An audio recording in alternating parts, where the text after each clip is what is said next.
of the real good policy when an innovation goes to a mature stage. At that point of time, how they can grab the funding. So in 2020, this is under the Industries Commissionerate, Industries and Mines Department, Government of Gujarat. So this policy was revised last year. And here there are 4 different schemes. One is for support of startup innovation, one is for R&D activities, another is for MSME sector, and another last one is for developing the common infrastructure for supporting the industries and innovation. So we'll go one by one. Now under this policy, they say that if anybody want to seek the benefit, first of all they need to have been recognized as nodal institution. So I am happy to share that last year we have got this recognition of nodal institution. So we have framed Section 8 company called BIERC, Parallel Innovation Entrepreneurship Research Center, and that is a nodal institution approved by Government of India under this policy 2020. And all our startups now will be able to fetch the support under this policy. Along with, there are several other benefits that a nodal institution can also take, which I will share one by one. So for startups, they have 30 lakh seed support. So again, this money is zero equity. That means government does not demand any equity when they provide 30 lakh funding, and there are many startups who have availed that as of now. And this funding can also be utilized for marketing purpose too. In SSIT, there is a provision. There is not a provision of using money for marketing purpose. Only you can use for prototyping and development of your proof of concept. But here, this 30 lakh can also be utilized for marketing. So they believe that once innovation is matured, if they go to market, at that point of time they can utilize this money. Now here comes something which where students can be supported to support for the livelihood expenses when they are running the startups. So as we have stipend in our higher education programs, Government of Gujarat came up with this policy where a team of startup founders, if they are selected, they will get 25,000 rupees per month as a stipend, as sustainable allowances for a period of 1 year. If there is a female candidate as co-founder, and if there is no female candidate, then they will get 20,000 rupees per month. They will get skill assistance support up to 1 lakh rupees if they want to attend several workshops and courses within the country, outside the country. They can get support from directly Government of Gujarat under this policy, the startups. Then if a startup is having a significant contribution in society, if it is based on society or community, and if it has societal impact, then extra 10 lakh rupees is also given to them. So total fund will go about 40 lakh rupees for that particular startup.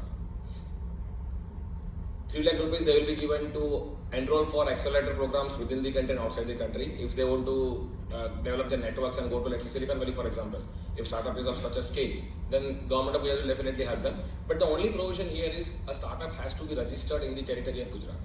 The headquarters should be based in Gujarat. And if startup has reached a certain stage where the funding requirement is more than 40 lakhs, the body called GVFL, which we are empaneled with us also, they will provide a ticket size of 50 lakh or 3 crore, but this funding is equity based. So there will be equity share between the GVFL and the startup. And recently one of our startup, EduTerap, has received 7.5 crore of funding from GVFL at an equity of 10%. And the startup has just started 6 months back. The startup is by our PU alumni itself. Now I will just brief about what benefits an nodal institution get if it is approved. So our center gets benefit of, per startup we can avail 1 lakh rupees of mentoring allowances from GOG, 5 lakh rupees to organize promotional events. Last year we utilized this money for organizing Vadodara Startup Festival, Women's Startup Meet and Vadodara Hackathon from this particular grant. Now we'll talk about scheme for assistance for R&D activities.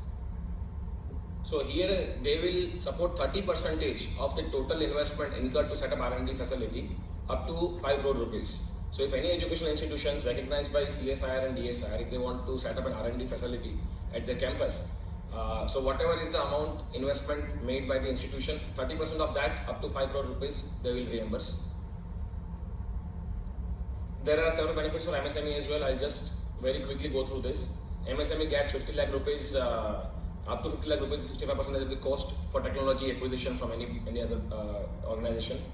Then if MSME is filing patents, then they get 75% of the cost, up to maximum of 25 lakh rupees per year. Now common infrastructure, this is again very good scheme from industrial department that any project which is developing a common infrastructure for industry or for innovation for R&D activities. So they have mentioned several activities for which they can be used.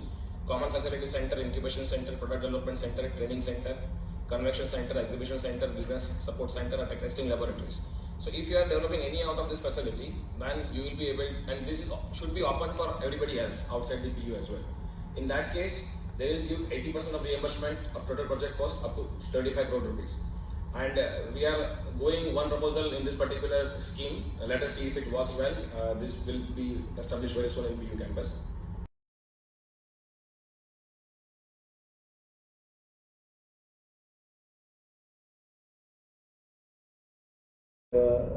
Core committee of good faculty members who can understand this policy and decide a strategy at your institutional level how to tap these schemes basically. So if you see in most of these policies, we have taken some advantages in past. Like SSIP 1, we had nearly 100 projects being funded. ITITES policy, we have 2 incubators being funded to the tune of nearly 5 crore rupees. And yeah, so FabLab is also part of it. Then in industrial policy also we have made one application to set up a pharma manufacturing sector. Then we have also made several applications in GSBTM also. So there is a very great opportunity to tap this fund.